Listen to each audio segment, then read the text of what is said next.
porastele.tv.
Amigos, muy buenas tardes. Como todos los miércoles a las 13 horas estamos aquí en Contrapunto TV, que se transmite por astele.tv. Como se anunció con anticipación, pues hoy vamos a tratar el tema de las elecciones en Bolivia que se van a realizar finalmente el 18 de octubre. Como se verá, pues tuvieron varias postergaciones, entre otras cosas, pues, sobre todo por la crisis de la pandemia. Pero ha habido unas revelaciones muy interesantes que queremos comentarles y pues está con nosotros y nos da mucho gusto que esté nuevamente Javier Lago. Usted ya ha estado con nosotros en el programa analizando temas de turismo, pero también temas de Bolivia. Y pues qué gusto que estés con nosotros, Javier. Agradecido, como siempre, Enrique, por el espacio, por la oportunidad. Un saludo a nuestros queridos televidentes y, como bien indicas, hoy vamos a clarificar un poco más qué ha acontecido desde el último programa en Bolivia. Ha pasado casi un año, ha habido, igual que en el resto de países a nivel global, una crisis muy importante por el COVID y vamos a brindar un poquito de claridad qué es lo que se viene de cara a estas inminentes elecciones la próxima semana.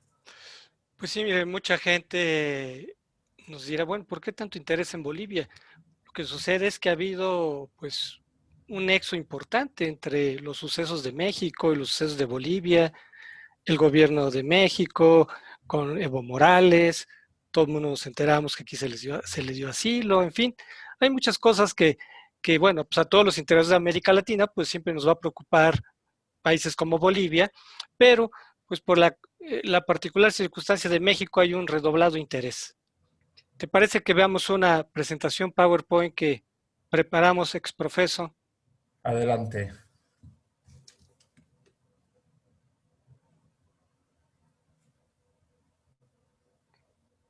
¿La vemos?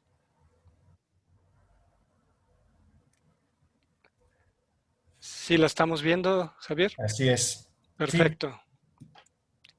Perfecto, entonces vamos a mover un poco aquí para que se vea. Interverá de nuevo el PT en las elecciones bolivianas. Y bueno, pues aquí tenemos a Javier Lago, que es un verdadero experto en temas de política y otros de Bolivia, y y otros asuntos de gran interés. Y como es costumbre, pues hacemos una introducción.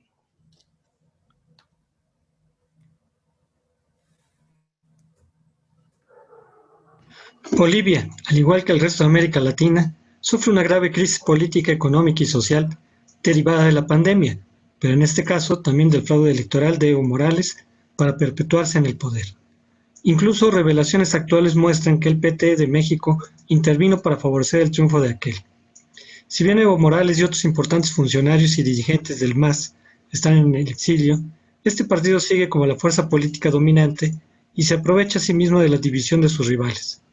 Aunque su candidato Luis Arce encabeza las encuestas, no se duda que pueda recibir ayuda de sus aliados externos como los petistas mexicanos para ganar. Como Bien, hace casi un año que estuvimos comentando justamente las elecciones de Bolivia, Javier. sí, así es. A este sentido, bueno, me gustaría brindar una pequeña retrospectiva para nuestros televidentes, Claro. aquellos que no nos han seguido, que sepan lo que ha sucedido desde el último programa en relación al gobierno boliviano. Toma posesión de forma interina Yanine Áñez como presidenta el 12 de noviembre del 2019. Esto en base a que, en base a la línea de sucesión de un decreto promulgado en el año 2001, donde una vez que no está el presidente, véase Evo Morales, vicepresidente Álvaro García Linera, presidenta del Senado Adriana Salvatierra, presidente de la Cámara de Diputados Víctor Borda, toma posesión la segunda vicepresidenta de la Cámara de Senadores, que en este caso era Yanine Áñez.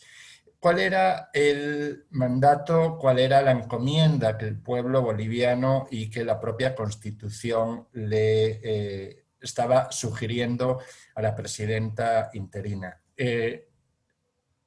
Decretar nuevas elecciones en un plazo máximo de 120 días. Bueno, empiezan una serie de conflictos A ver, internos. perdón que te interrumpa, Javier. Antes de hablar ya de eso, ya que estás haciendo esta retrospectiva, hay que remontarnos justamente a la elección anterior.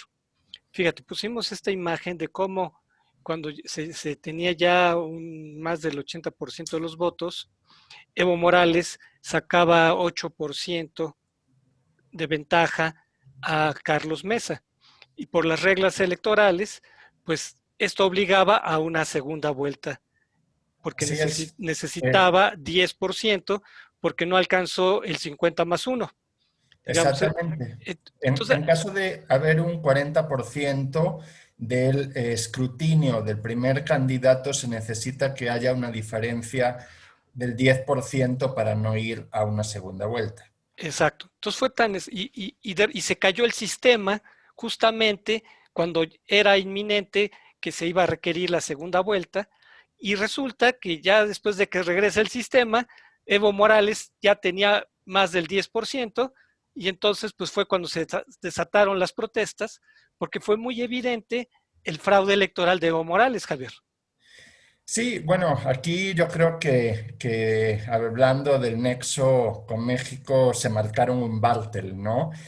Sin embargo, sí hubo, pues bueno, errores que realmente marcaron el hito o sobre todo la percepción, yo diría. Sabes que a veces en política, Enrique, la percepción es más importante que la realidad. En este caso, si Evo hubiera dicho, bueno, pues yo reconozco que hay que ir a segunda vuelta y ahí no sabemos qué pasa, o hacer otro tipo de situación a nivel del dúo que estaba candidateando cuando él pues ya estaba quemado, obviamente, por estar en una segunda, tercera reelección, pues quizás el tema hubiera sido diferente. Sin embargo, bueno, sabemos que en un primer momento la OEA, la Organización de Estados Americanos, pues avaló el hecho de que fue fraude. Sin embargo, actualmente estamos viendo diversas comisiones de investigación por parte del Congreso de Estados Unidos. O sea, sigue habiendo mucha polémica y sigue habiendo mucha diferencia en el criterio de en cuanto si fue o en cuanto no fue, ¿no? Con diferentes, inclusive hablando del Tribunal Supremo Electoral, de que se modificaron algunas fichas, etcétera. Pues bueno, realmente un tema muy complejo y que todavía un año después no hay al 100% una absoluta certeza ni hacia el sí ni hacia el no.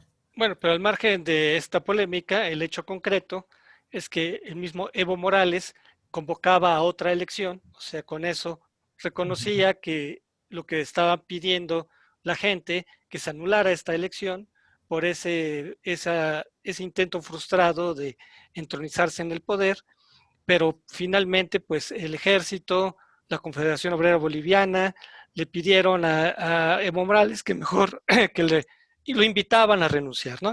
Sí. Que Evo Morales dijo que había sido un fraude, pero de hecho hubo un fraude anterior, y luego pues ya vamos a llegar a los acontecimientos que tú nos estás narrando, como Evo Morales pues, se tuvo que ir de Bolivia, Sí, y y sobre todo esto es importante. y la vicepresidenta quedó de interina, ¿no? Por eso mismo me permití hacer este pequeño retrospectiva para aquellos que no conozcan o que tengan en duda cómo llegó Yanine Áñez. Estamos hablando de que fue obviamente por una línea de sucesión constitucional en base, perdón, a un mandato promulgado en el año 2001. No fue que a este señor lo sacaron de la silla y lo pusieron en un avión a México, no.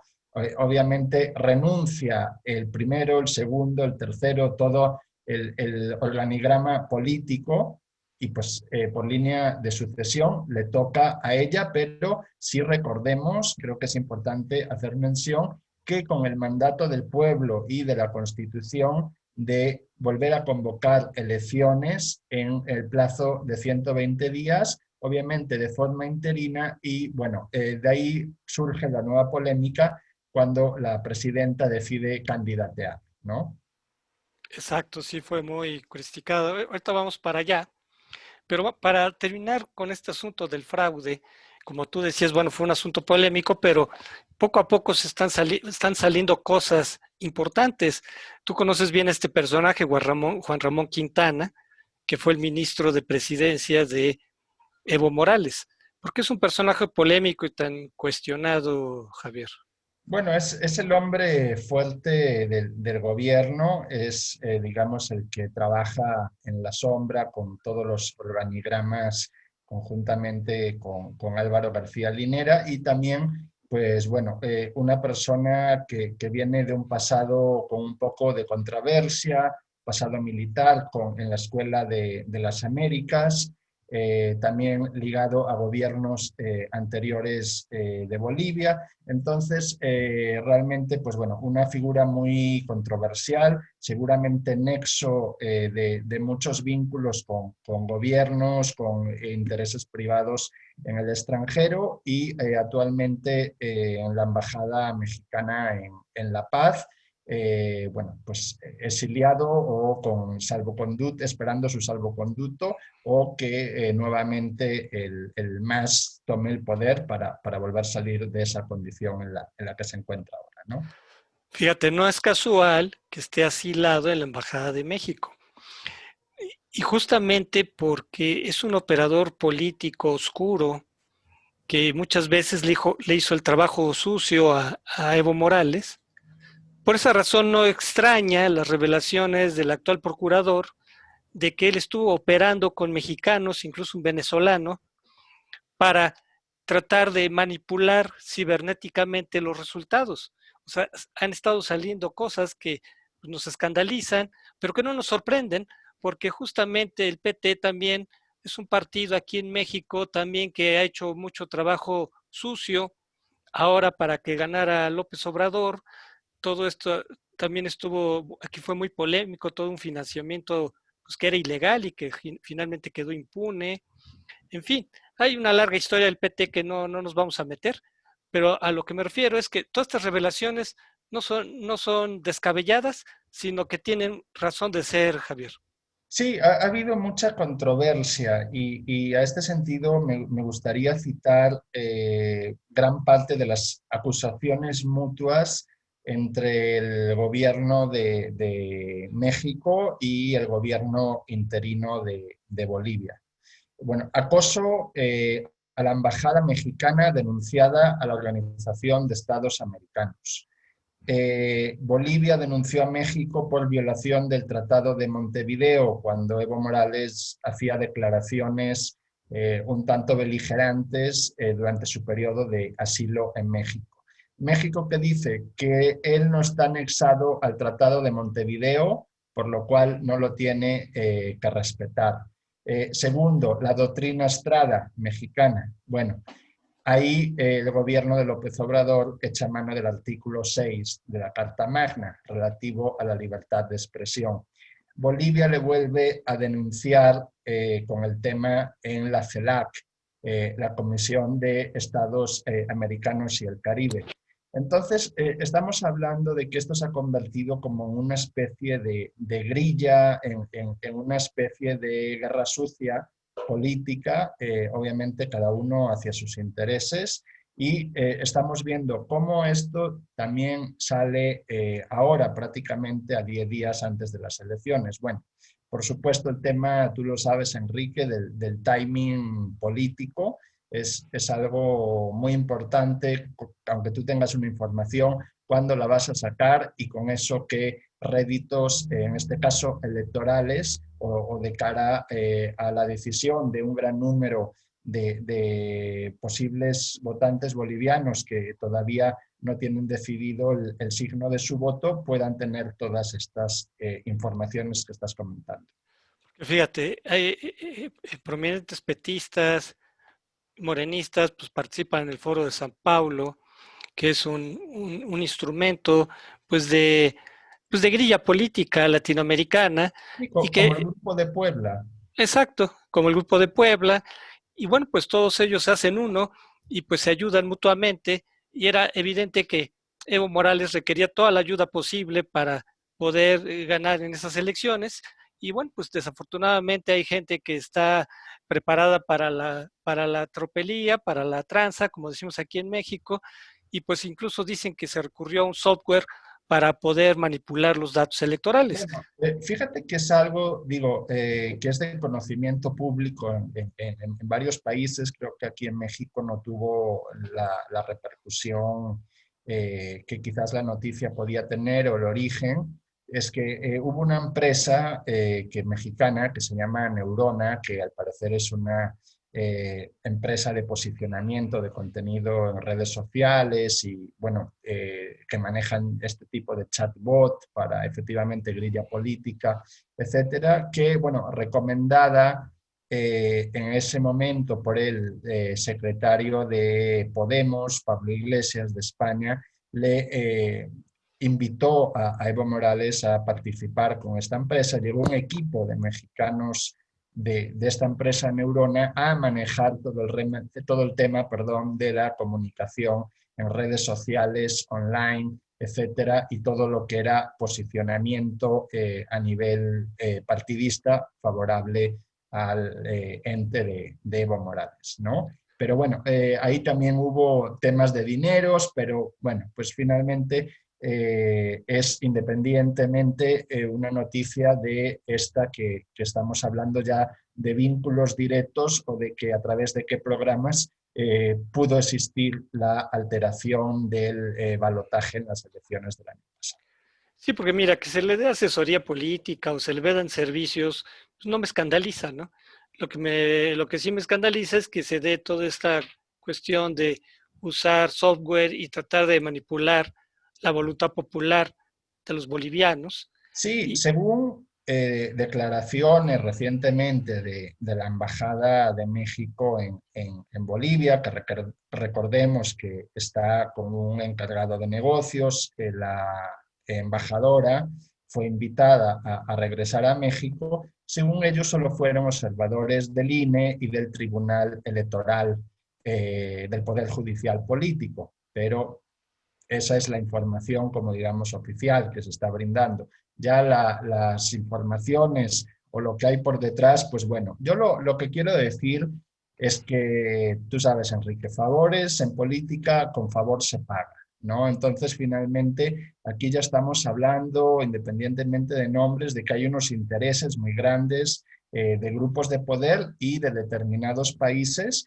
obviamente por mantener una hegemonía de, bueno, de gobiernos de tinte social en América del Sur, ¿no? Como pasó mismamente con el retorno de lo que era los Kirchner o actualmente, bueno, la pareja Fernández-Kirchner al gobierno de Argentina. muy bien, pues a ver qué más sale. Por lo pronto, pues vamos a entrar en materia con la elección. Aquí está el hecho que habías mencionado sobre la ley que promulgó la presidenta interina Añez para que se realizaran las elecciones este año.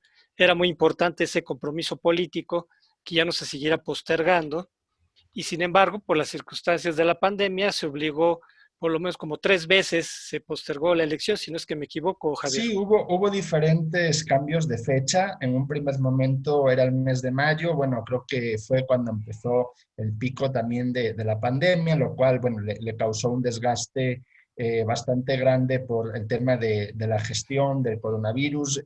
Bolivia sí tuvo un lockdown, un encierro bastante fuerte, bastante severo, lo cual afectó en cierta parte a la economía. Estamos hablando, bueno, de que es un país como México, de que hay un gran porcentaje de economía informal, ¿no? Entonces, es gente que si no sale a la calle a trabajar, si no trabaja ese día, no come, tampoco no hay una cultura muy grande del ahorro, como otros países y culturas latinas. Entonces, realmente se complicó bastante la situación, como ha sucedido en todos los países a nivel mundial, no ha sido Bolivia solo, pero se ha deteriorado la economía. ¿Por qué hago este comentario? Porque esto lo quiero hilar a la intención de voto actual. Mucha gente dice, oye, pues es que con Evo había dinero, había trabajo o había favoritismos o había circulante en la calle. Y mucha gente al final que no tiene bueno, un conocimiento muy elevado de lo que es la cultura política o el nivel educacional, etcétera, pues finalmente lo que ve es el dinero que tiene en el bolsillo, ¿no? Y independientemente del COVID, del no COVID, pues está viendo que se prometió mucho o que las ideas eran unas, pero lamentablemente lo que se plasmó fue otra. Además, como reitero, de algunos casos que causaron cierta controversia en la gestión, como el tema también de asistencia sanitaria, respiradores, priorizar otros gastos, también de índole pues más de comunicación, efectivamente, que el tema de salud, etcétera, que bueno, que creo que han causado un desgaste en la presidenta interina, sobre todo una vez que ella decide candidatear, ¿no? Creo que si ella hubiera llevado el periodo a las nuevas elecciones y que como va a ser ahora se va a dirimir cuál va a ser el nuevo signo político de Bolivia, ella hubiera quedado en un alto nivel de valoración para el pueblo boliviano, ¿no? Ahorita hablamos de ella en relación con eso que comentas. Simplemente veamos qué es lo que está en juego en la elección, que es una elección general, y pues está la integración de todo el Congreso, o sea, el Senado, la Cámara de Diputados, incluso también representantes departamentales, y hay que no olvidar este dato, como el Movimiento al Socialismo es el partido mayoritario en ambas cámaras, Javier. Sí, bueno, ahí esto aplica la elección uninominal y plurinominal del diputado, de los congresos y de las diferentes regiones, hablando de los 9 estados, que sería el equivalente a los departamentos en México. Y pues bueno, realmente lo que ha tenido el MAS es que pese a las 2 principales figuras del partido, véase, Evo Morales y Álvaro García Linera, están exiliados en Argentina y están, en este caso, inhabilitados. Ha habido una nueva generación o nuevas figuras políticas dentro del partido que han tomado ese relevo y en este caso me gustaría puntualizar, se está apostando por parte del MAS por una dupla que es la de Lucho Arce o Luis Arce con David Choquehuanca. Luis Arce era el ministro de Economía, el famoso superministro Como en la 10 años estuvo ahí, ¿no? Más o Sí, menos. en la época que, bueno, que Bolivia tuvo un crecimiento, principalmente por el tema de los precios de las materias primas en los mercados internacionales, un crecimiento oscilando entre el 4 y el 6% anual durante bastantes Sí, años. extraordinario, ¿no? Lo cual, bueno, produjo una mejora sustancial en la calidad de vida de parte del pueblo boliviano. David Choquehuanca, ya de origen indígena, es la parte que representa a los pueblos originarios, los pueblos autóctonos de los diferentes departamentos de Bolivia, y él cumplió también durante muchos años la labor de canciller a nivel internacional, ¿no? Representando al Estado plurinacional de Bolivia. Lo que quería decir con esto es que pese a que las que eran principales figuras del MAS, si algo ha hecho el MAS ha sido fortalecer una base de un partido político serio y con una estructura en cada uno de los departamentos. ¿Por qué me refiero con esto? Porque la oposición, estamos viendo que independientemente del nombre, véase Camacho, véase Carlos Mesa, véase Tuto Quiroga, etcétera, en cada diferente elección candidatean por un partido diferente. Entonces esto tampoco no les ayuda a que haya un posicionamiento y un organigrama que les permita tener un mayor porcentaje de intención de voto o facilidades para lo que es la intención y el fondo y la forma de la campaña política. Qué bueno que comentas esto porque, mire, ya nos habías dicho que había sido muy criticada la presidenta por haberse candidateado y ve cómo justamente en septiembre abandona la elección, tira la toalla y en parte fue por lo, justamente aquí comentábamos las encuestas, esta encuesta de septiembre, cómo estaba la presidenta en 10%, muy atrás del 40% de Luis Arce o el 26% de Carlos Mesa, y se dice que una de las razones por las cuales abandona la contienda es porque pues prácticamente está perdida para ella, Javier. Sí, realmente, bueno, ella tuvo en los primeros días de la gestión, obviamente después de los 21 días que supuso hasta la renuncia de Evo Morales, tuvo un nivel de aceptación muy grande por parte del pueblo. Sin embargo, pues bueno, la gente entendía que el mandato de ella era llevar a una pacificación a Bolivia y llevar a nuevas elecciones, más allá de que fuera fraude, de que no fuera fraude, y renovar completamente el panorama de las cámaras, tanto de senadores como del Congreso del país. Hubo como mucha incertidumbre porque también se dice que la utilizaron a ella, que tuvo esta gestión por parte de otros operadores políticos, como que la pusieron como cabeza de turco. Y bueno, sin embargo, en esta elección, bueno, ella ya se bajó. También hace 4 o 5 horas salió un comunicado de Tuto Quiroga, que fue presidente de Bolivia en la época posterior a Banzer. También se baja de la candidatura con la idea de que haya un frente opositor lo más homogéneo posible para, bueno, intentar la victoria o llegar a una segunda vuelta. Pero ahí me sorprende que que hubiera estado tan abajo la presidenta, como si no le hubieran reconocido pues el papel que cumplió. O sea, la posición de ella era muy difícil, porque como el MAS era mayoría, entonces pues en la práctica fue saboteada. Tú sabes que fue le hicieron presidente sin el quórum suficiente, o Sí, sea, así es. o sea, sufrió un boicot muy fuerte, un torpedeo fuerte del MAS, como se esperaba.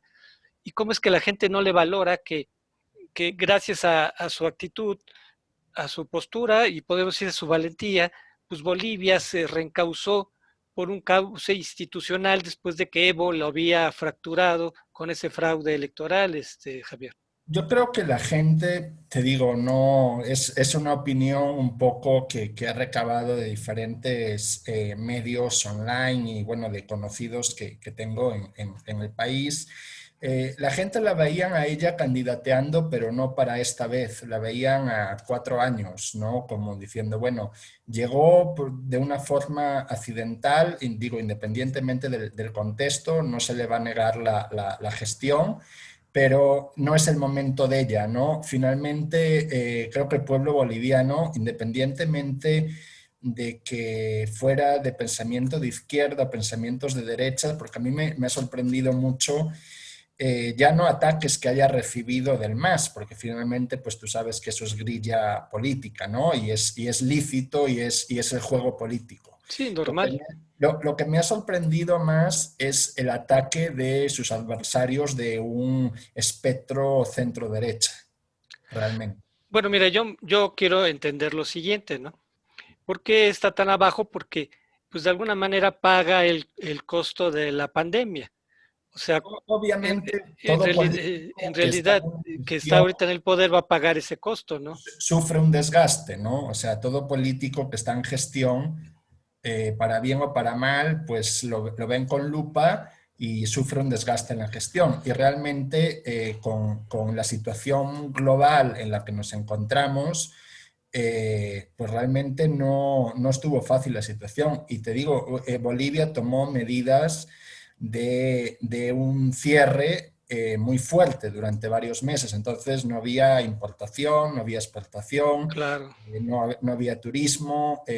Como te comento, hay un alto índice de negocios informales o de economía informal, que prácticamente esa gente no salía, no se generaba. Entonces, realmente también como era un gobierno interino, muchos proyectos que estaban pendientes de ejecución quedaron paralizados, bueno, primero por disposición gubernamental y después por la propia pandemia, ¿no? Entonces, realmente el contexto tampoco no fue en absoluto favorable a la gestión de ella. Sí, es que eso que dices de la economía informal en Bolivia es muy crítico porque se habla como del 80% de economía informal, o sea, Sí, todavía mayor que en México, y pues naturalmente que la gente sufrió más en el bolsillo todavía.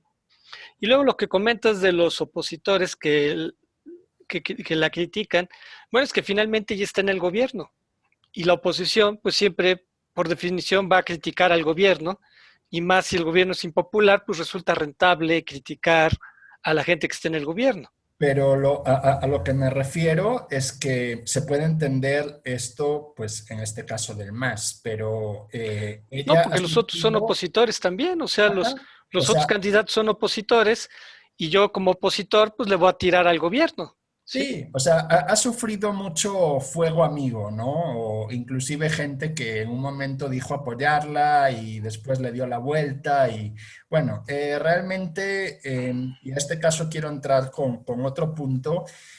Yo estoy viendo una polarización nunca vista hasta el momento en Bolivia, ¿no? Una polarización en redes, una polarización de que hubo movimiento de sí, que se salga Evo, que entre quien sea, pero hasta dentro de ese propio movimiento, hablándote de, pues de grupo de derechas, hablándote de este movimiento cívico de las pititas, etcétera, se ha desintegrado completamente en tres, cuatro bloques diferentes, ¿no? Entonces, realmente, pues, pues está muy polarizado el país y muy afectado por una crisis social y una crisis de inestabilidad que hacía muchos años que no era vista en Bolivia. Bueno, es que diremos que de alguna manera, ¿cómo entendemos que Luis Arce esté arriba en la elección?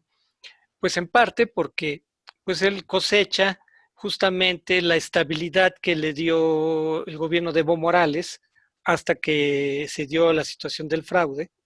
Acuérdate que antes de Evo Morales, pues Bolivia se dice que había más golpes de Estado que años de vida independiente.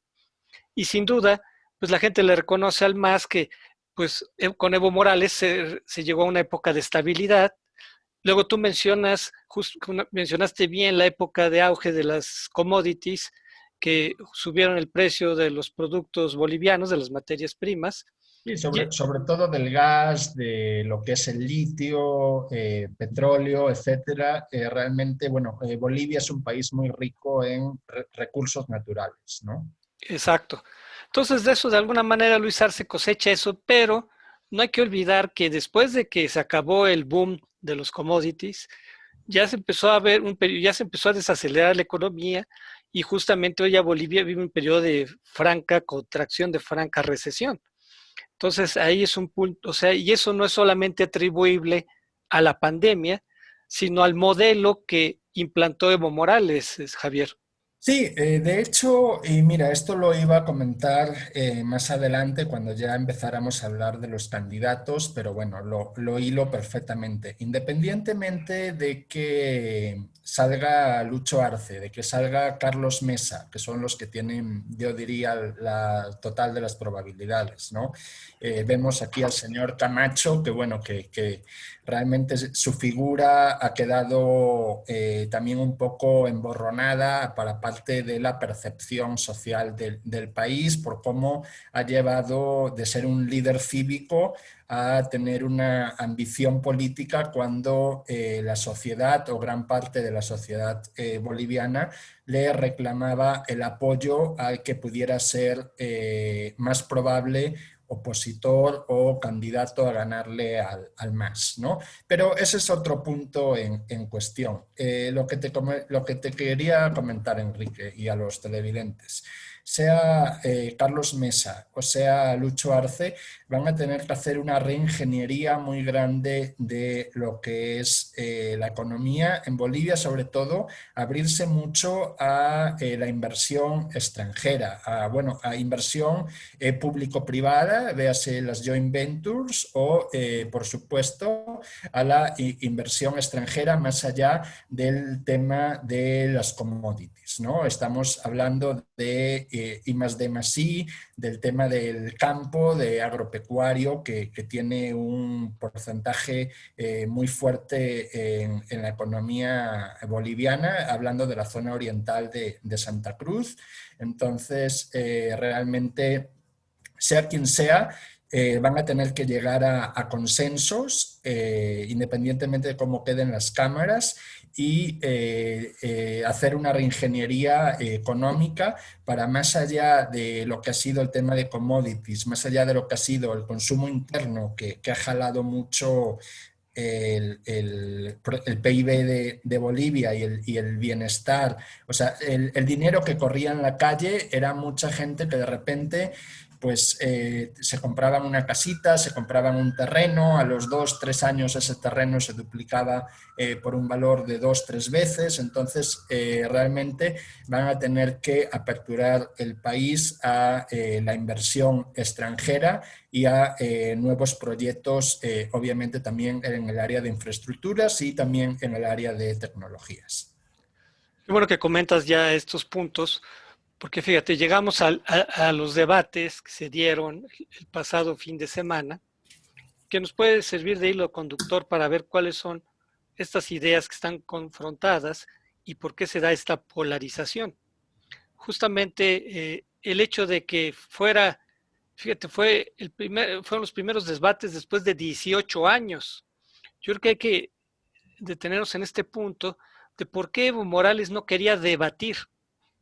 Y este es un punto clave, porque si se da la polarización, más allá de estas ideas económicas que hemos señalado, es que hay un trasfondo político, Javier. Sí, Con Evo Morales se implantó un régimen personalista que fue finalmente autoritario. El hecho de que no quisiera debatir, eso ya revela un gran autoritarismo, Javier. y en gran parte eso le ha dañado a la figura del MAS, ¿no? A que todo era muy enfocado a la imagen de Evo Morales, que muchas veces, visto desde fuera, lo veíamos como algo más folclórico, quizás más autóctono por la imagen que él transmitía de una persona muy humilde que llegó al poder. Sin embargo, pues bueno, quien eran, digamos, las personas que tenían el debate de ideología, que acaparaban los medios de comunicación, era por supuesto el vicepresidente Álvaro García Linera, ¿no? Él era como el cerebro y era por supuesto el filósofo y quien iba delineando las líneas a seguir del MAS. Obviamente siempre pues bajo ese dúo y bajo esa imagen pro Evo y, bueno, y de obviamente brindar todo el mérito de lo que estaba sucediendo, que sí hubo cosas buenas, otras no fueron acertadas, a Evo Morales, ¿no? Sin embargo, esto les ha lastrado mucho en la gran parte de la campaña actual, porque la gente identificaba como, digamos, los dos íconos o los dos líderes más reconocidos, y como que detrás, pues sí, había un grupo de técnicos o de personas que no tenían un perfil tan político, véase actualmente el candidato Lucho Arce, pero como comentas, también es indicativo de que la sociedad boliviana necesita madurar y necesita ser más exigente con todos sus políticos, independientemente de su tendencia e ideología. Porque un país que no exige que haya un debate, que no se expongan ideas claras entre candidatos durante 18 años, también estamos hablando de que esto pues ya venía desde las anteriores elecciones, antes de que tomó Evo el poder en el año 2006, ¿no? Luego, fíjate, me llama la atención que cómo es que creció más Carlos Mesa que Luis Fernando Camacho. Comentabas que lo criticaron porque hay que recordar que Luis Fernando Camacho fue de los que encabezaron las protestas contra Evo Morales. O sea, emergió como un gran líder ahí social. Sí, Y Camacho es un líder cívico, pero a esto, a qué me refiero? A que en Bolivia, esto alguien que no haya vivido, que no haya conocido el país en profundidad, quizás no lo entienda, pero me gustaría hacer mención. Muchas veces en Bolivia, más allá del espectro izquierda o derecha, autoritarismo o democracia, eh, debe de haber un equilibrio político y social entre Oriente y el Occidente. ¿A qué me refiero? Las dos principales ciudades del país. Santa Cruz, en el Oriente, donde la agricultura, donde las grandes empresas, digamos, internacionales se van a asentar a Bolivia, y La Paz, digamos, capital, ciudad más tradicional, obviamente de un grupo étnico diferente al del Oriente, y son esos choques donde muchas veces dicen, no, es que tiene que ser, digamos, Camba, hablando del topónimo de Santa Cruz, o tiene que ser Coya, hablando del topónimo de La Paz. Entonces la gente como que muchas veces, en vez de pensar qué ideología política trae, qué programa político trae, qué medidas económicas está proponiendo, están viendo cuál de estos dos grupos fácticos representa, y por ende quién se va a ver más favorecido durante esa gestión. qué bueno que mencionas esta diferencia regional, porque muchas veces se dice que es una diferencia entre poder económico frente a poder político, ¿no?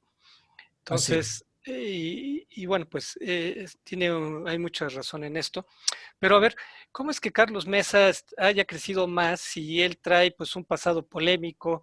Él ya fue presidente, renunció, Renunció, y así eso es. se lo han recordado hasta el cansancio, ¿no? Al grado que él dijo que él no va a que esta vez no va a renunciar. Mira, a Carlos Mesa se le ha tildado de tibio, se le ha tildado de cobarde, se le ha tildado de promás, inclusive, porque bueno, durante el juicio internacional de La Haya, donde Bolivia denunció a Chile por la pérdida de territorio en la Guerra del Pacífico, Carlos Mesa, aunque no era oposición, pero fue el vocero institucional del gobierno boliviano en esa demanda internacional. Digo, quizás aquí en México no se escuchó mucho de eso, pero en América Latina y en Europa sí tuvo bastante repercusión. Obviamente es un candidato, es una persona muy capacitada, muy formada, es una persona que ha estudiado en el extranjero, que tiene obviamente un bagaje importante. Sin embargo, a nivel político se le achacan muchas cosas, ¿no? ¿Por qué está subiendo en índice de intención de voto? Porque apelando al voto útil de otros candidatos como Tuto Quiroga, que se acaba de bajar, por ejemplo, esta señora Bayá, de uno de los antiguos partidos históricos de Bolivia como el ADN, pues han dicho, bueno, es que nosotros realmente, bueno, estamos candidateando, pero no tenemos ninguna opción. Entonces, la única manera de que nos llegue el MAS, de que no regrese Evo Morales, es el voto útil a Carlos Mesa. Entonces, bueno, ese centro derecha, porque yo también totalmente no diríamos que Carlos Mesa es derecha, no lo es centro o con algunas tendencias socialistas moderadas y con algunas tendencias liberales, para ser más explícitos, ¿no? Sin embargo, hablando de la polarización, ya no es que llegue, no, es que o llega a la izquierda con Evo Morales y el MAS, en este caso, bueno, el candidato Lucho Arce, o llega a la derecha o la ultraderecha. Entonces, la opción, no hay otra, es Carlos Mesa, y yo creo que eso es lo que está entendiendo parte del electorado boliviano, de ese espectro centro-derecha, que ha volcado su intención de voto hacia Carlos Mesa. Oye, ¿cómo interpretas la ausencia de Luis Arce en el segundo debate? Porque él dijo que pretextó que tenía una entrevista de televisión, pero bueno, nadie puede creer que una entrevista de televisión sea más importante que un debate con los otros candidatos. Sí, ¿Cómo interpretas su ausencia de ese segundo debate? Fíjate que fue algo que no solo fue Arce, tampoco Camacho asistió, y al segundo debate, que fue en La Paz, el primero fue en Santa Cruz, a lo que vuelvo a hilar de este regionalismo. Y realmente sí fueron muy criticados porque, bueno, la gente dice, independientemente de la ideología de cada quien, pero hay un 20% de votos que pueden ser blancos, o que no hay la certeza hacia cuál de los partidos va a ir dirigido. Entonces queremos realmente, más que grilla política, queremos escuchar propuestas, ¿no? Queremos debatir cómo cada uno de ustedes va a hacer frente a los retos que Bolivia tiene en diferentes materias, ¿no? Hablando pues desde la economía, desde la soberanía alimenticia, desde las relaciones internacionales, etc., etc. Porque fíjate, siempre a un candidato, cuando falta un debate, tiene un costo fuerte, ¿sí? Político, sí. Tiene un costo político. Y si ves la evolución de cómo han estado las encuestas, ve cómo Carlos Mesa ha ido al alza, y recientemente Arce va a la baja, ¿no? Entonces ha ido acortando ya en esta encuesta post-debate. Ya Mesa está a menos de 7 puntos de Luis Arce, y eso pues me recordó mucho la elección del 2019, que también hubo una diferencia también de 7, 8 puntos entre ambos. Fíjate que realmente, o sea, se está volviendo a repetir ciertos paradigmas con nombres diferentes. En el caso de Evo con Arce, sin embargo, el segundo candidato, Carlos Mesa, es el mismo, y estamos en un rango de intención de voto muy similar, muy parecido, ¿no? Sin embargo, bueno, me estaban llegando algunas noticias, algunas encuestas de última hora, donde, aunque no se cree probable, pero sí hay opción de que quizás el MAS pueda ganar en primera vuelta. Otra gente dice que se va a ir a segunda vuelta, y que en segunda vuelta sale ganador Carlos Mesa, ¿no? Son diferentes hipótesis que han estado sonando con fuerza en estas últimas horas, pero bueno, tú finalmente sabes que el tema de las encuestadoras cambia mucho según el lineamiento político al que correspondan, ¿no? Exacto. Y bueno, pues finalmente hay algunas interrogantes que sería bueno platicar ya para terminar. ¿Tú crees que ante lo cerrado de la elección, que ante se repite cierto escenario de que con unos puntitos que pueda tener Arce se evitaría la segunda vuelta, crees que pueda nuevamente intervenir al grupo pues no solamente de México, sino de otros lados, para intervenir la elección. ¿Qué tan vulnerable es este sistema ya en Bolivia después de estos escándalos de que... Bueno, se supone que va a haber, por supuesto, como en toda elección, supervisión de organismos internacionales, ¿no?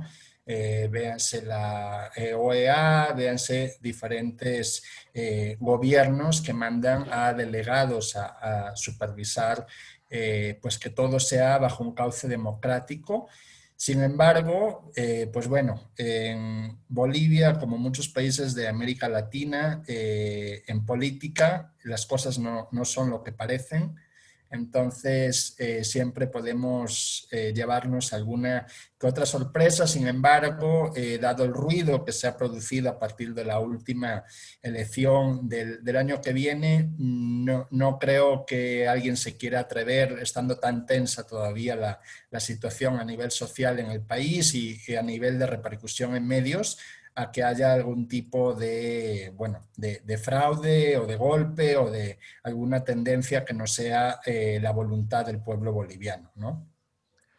Bueno, dado esta situación, pues hay básicamente dos escenarios. Uno, que el voto útil de los demás candidatos le ayude a Mesa, por lo menos, a forzar la segunda vuelta, o que finalmente Arce, ¿tú crees que alguien logre convencer a alguno que le dé los puntitos para que evite la segunda vuelta? No, yo creo que si hay ese factor va a ser en la segunda vuelta, no va a ser en la primera. O sea, en la segunda vuelta seguramente haya un traspaso de votos de ese derecha o derecha radical hacia Carlos Mesa, o bien de algún, bueno, pequeños partidos que no tienen un índice muy significativo, hablando del 2%, 3%, que puedan sumar al MAS, ¿no? A Lucho Arce. Pero eso sin duda no me cabe de que será en una segunda vuelta. Sí, todo apunta, yo pienso que sí va a haber una segunda vuelta porque es más fácil que Mesa consiga ese voto útil, que, En que, segunda que vuelta. si bien no, en este momento no le va a alcanzar para ganar la elección, sí para forzar la segunda vuelta. Y como comentabas hace rato, sí es muy probable que en una segunda vuelta ganara Mesa, porque finalmente los otros candidatos pues, ya se dieron cuenta que no les alcanza, ¿no? O sea, muchos dirían, ¿por qué no se unieron desde un principio? Pues porque todo el mundo hace su luchita, ¿no? O sea, en esta elección pues era como un primer ensayo para ver si algunos, si sobre todo Camacho, yo creo que en su corazoncito pensaba que podía crecer más. Y pues finalmente se están dando cuenta y yo creo que por eso, fíjate, yo pienso que no fue al debate, porque es una manera ya de ir tirando la toalla muy subliminalmente, Javier. Fíjate que ahí no estoy como muy de acuerdo. Te voy a decir una expresión que no sé si sea común en México. Les hicieron pisar el palito, ¿no? O sea, como que les pusieron el cebo, la trampa y Camacho se metió ahí de frente. O sea, dijo Lucho Arce, no, yo no voy, dijo no sé quién más, yo no voy, y Camacho dijo, no, pues yo para qué voy, ¿no? Y al final alguien apareció y él no, y bueno, como que luego pidió otro tercer debate que ya no se dio, y realmente se vio con muy poca habilidad política, y era a lo que me refería antes, ¿no? Que el carecer de una estructura como el MAS, de una estructura partidaria, de un partido asentado durante muchos años, finalmente él era un líder cívico, ¿no? Le ha hecho cometer errores de bulto y finalmente no medir, en este caso, más allá de empezar con una gobernación de Santa Cruz, una alcaldía, para foguearse en una primera línea política, quiso ir a la grande, a la primera oportunidad, y yo creo que finalmente ha cometido errores ciertamente importantes, que ese potencial voto duro de la derecha no se lo ha perdonado, ¿no? Sí, porque también está el factor indígena, que no hemos comentado. O sea, el factor indígena en Bolivia es muy relevante. Han criticado mucho a los candidatos de que todos ellos los ven pues como muy, ahora hay una nueva palabra que se llama extractivistas, que solo buscan pues la explotación de los recursos naturales, y en eso salen afectados las comunidades indígenas. Aparentemente solo MES es el único que ha hecho una propuesta, por ejemplo, de promover el turismo sustentable y que sean los indígenas quienes manejen esto, Javier. ¿Cómo ves este Eh, tema indígena? Bien, mira, sin embargo, te comento, el voto duro del MAS principalmente es en comunidades indígenas, en comunidades rurales y en áreas aledañas a las grandes ciudades, véase la ciudad del Alto, coledaña a La Paz, es donde se concentra el mayor porcentaje de voto duro del MAS. Ellos han sido principalmente, pues como tú sabes, Evo Morales viene de ese lineamiento indígena de la Pachamama, del bienestar, del buen vivir, etcétera. Y ellos, muchas veces los pueblos indígenas, han dicho, no, es que los otros candidatos siempre nos mienten, nos utilizan, nos tratan mal. Y bueno, yo no sé si por identificación, obviamente, por ser alguien de raíz como de ellos, han sido siempre muy adeptos a Evo Morales y al MAS. Es cierto que en muchas comunidades se ha mejorado el nivel y la calidad de vida.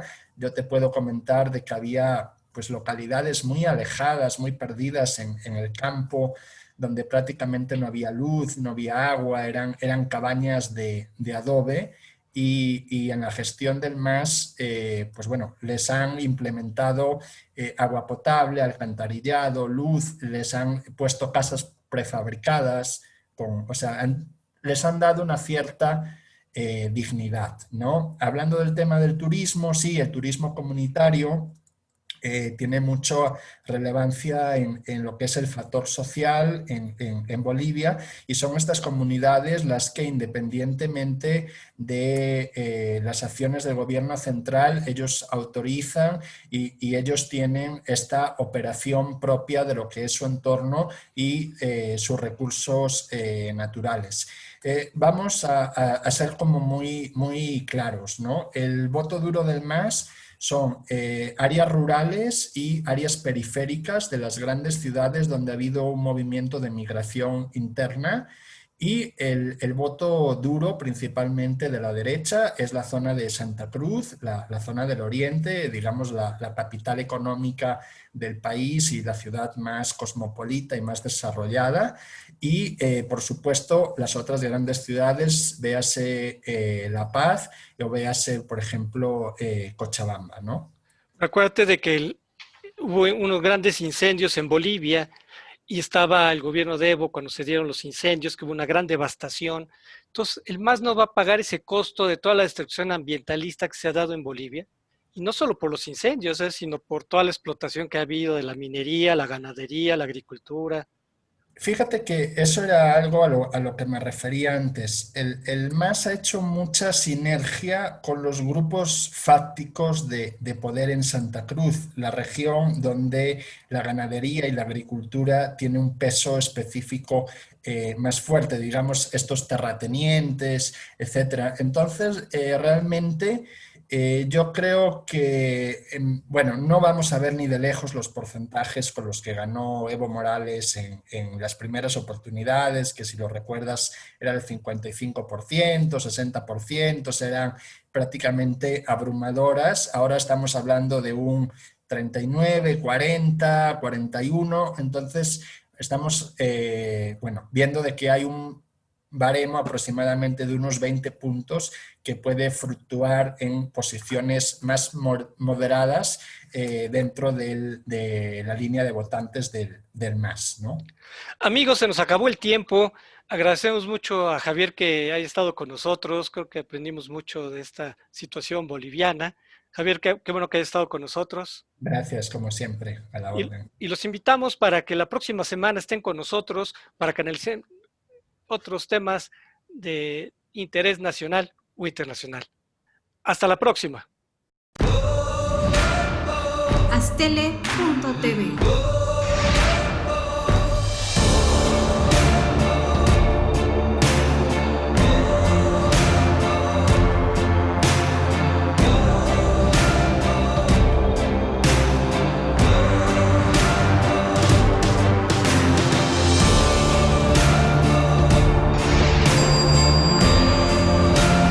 astl.tv.